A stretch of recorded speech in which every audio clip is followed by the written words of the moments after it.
गीता उपदेश पहला। भगवद गीता के अनुसार खुशी के 3 प्रकार। दोस्तों, भगवद गीता के अनुसार इस दुनिया में 3 प्रकार की खुशी होती है। पहला, तामसिक खुशी। दोस्तों, पहली प्रकार की तामसिक खुशी हमें ज्यादा सोने से या ज्यादा आलसी होने के वजह से मिलती है, यानी कि आराम करने वाली खुशी। दूसरा, राजसिक खुशी। दोस्तों, राजसिक खुशी हमें जो किसी मटेरियल गोयल को अचीव करने के बाद मिलती है, जैसे कि पैसे कमाना, गाड़ी खरीदना, दारू पीना आदि चीजें करने से जो हमें खुशी मिलती है वो राजसिक खुशी कहलाती है। तीसरा, सात्विक खुशी। दोस्तों, ये जो तीसरी प्रकार की खुशी होती है ना, उसे सात्विक खुशी कहते हैं। भगवद गीता ये कहती है कि तामसिक और राजसिक ये दोनों खुशियां अस्थायी होती है, पर सात्विक खुशी है ना, वो पहले हमें जहर की तरह लगती है, लेकिन बाद में वो हमें शहद की तरह लगने लगती है। दोस्तों, लॉन्ग टर्म और परमानेंट खुशी हमें अनुशासन और आध्यात्मिक स्टडीज करने से ही मिलती है, जिसे सात्विक खुशी कहते हैं।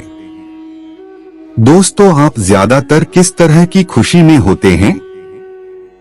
यह हमें नीचे कमेंट बॉक्स में कमेंट करके जरूर बताएं। गीता उपदेश दूसरा। भगवद गीता उपदेश इन हिंदी अर्थ सहित। दोस्तों, यहाँ भगवान श्री कृष्ण कहते हैं कि इस संसार में केवल 2 ही वस्तु है, एक शरीर और दूसरा उस शरीर में रहने वाला शरीरी। इस शरीर में रहने वाला जो आत्मा रूपी शरीरी है वो कभी भी नहीं मरता है, और जो शरीर है वो सदा रहता नहीं है। आत्मा एक शरीर छोड़ता है और दूसरा शरीर धारण कर लेता है। बिल्कुल वैसे ही जैसे मनुष्य अपने पुराने कपड़े उतारकर नए कपड़े धारण कर लेता है। आत्मा नित्य है, इसीलिए वो नहीं बदलती, परंतु शरीर नाशवान है, इसीलिए एक ही आत्मा के कई शरीर बदलते हैं। इसीलिए हर जन्म में हमारी आत्मा नए नए शरीर धारण कर लेती है। गीता उपदेश तीसरा। प्रारब्ध केवल मनुष्य का बनता है।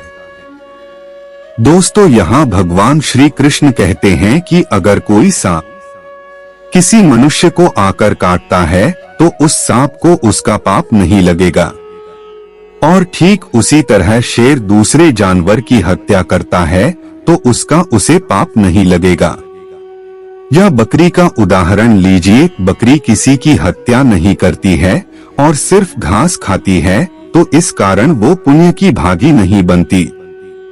पाप पुण्य का लेखा जोखा अर्थात प्रारब्ध केवल मनुष्य का बनता है। दोस्तों, इसका अर्थ यह है कि अगर कोई पशु किसी की आकर हत्या कर देता है तो उसका उसे पाप नहीं लगेगा, लेकिन कोई मनुष्य अगर किसी भी जीवित प्राणी की आकर हत्या कर देता है तो उसे उसका पाप लगेगा, क्योंकि इस पृथ्वी लोक पर और समस्त प्राणियों में जो विवेकशील है वो अच्छे और बुरे की पहचान रख सकता है। वो मनुष्य छोड़कर कोई और प्राणी ऐसा नहीं कर सकता। इसीलिए जब मनुष्य अपने पाप और पुण्य जब भोग लेता है तो उसे फिर से मनुष्य की योनि में भेज दिया जाता है।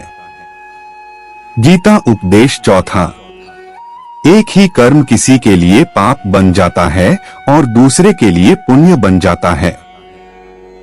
दोस्तों, एक मनुष्य किसी कमजोर और बूढ़े व्यक्ति का धन लूटने के लिए उसकी हत्या कर देता है तो उस व्यक्ति को निश्चित ही उसके द्वारा किए गए कर्म का पाप लगता है। और यदि दुष्ट मनुष्य किसी स्त्री के साथ जबरदस्ती बलात्कार करने की कोशिश कर रहा है तो उस स्त्री की रक्षा करने के लिए अगर कोई व्यक्ति उस दुष्ट मनुष्य की हत्या कर देता है तो उसका उसे पाप नहीं लगता है, बल्कि पुण्य लगता है।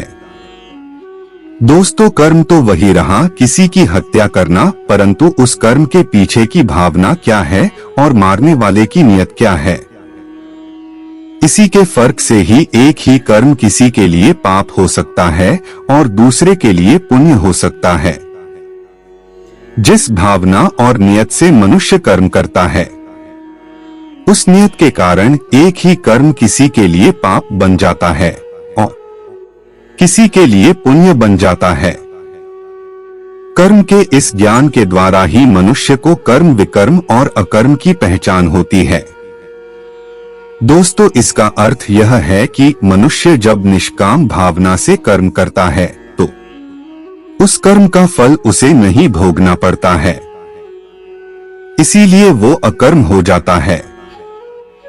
कर्म उसे कहते हैं जिसे सकाम भाव से और फल की इच्छा से किया जाता है। उसका फल मनुष्य को उसके कर्म के अनुसार अवश्य मिलता रहता है। अच्छे कर्म का फल अच्छा मिलता है और बुरे कर्म का बुरा फल मिलता है। और जो असत्य, कपट, हिंसा आदि अनुचित और निश्चित कर्म को विकर्म कहते हैं। गीता उपदेश 5वां। हर मनुष्य का प्रथम धर्म क्या है और अपने धर्म का विधान मनुष्य खुद बनाता है। दोस्तों, इसका अर्थ समझाते हुए भगवान श्री कृष्ण कहते हैं कि धर्म का जो विधान है, अगर उसे किसी दूसरे व्यक्ति ने बनाया हो तो वो तुम्हारा धर्म नहीं हो सकता है। तुम्हारा धर्म वही है जिसे तुमने स्वयं बनाया हो, जिसे तुम्हारी आत्मा ने स्वीकार किया हो।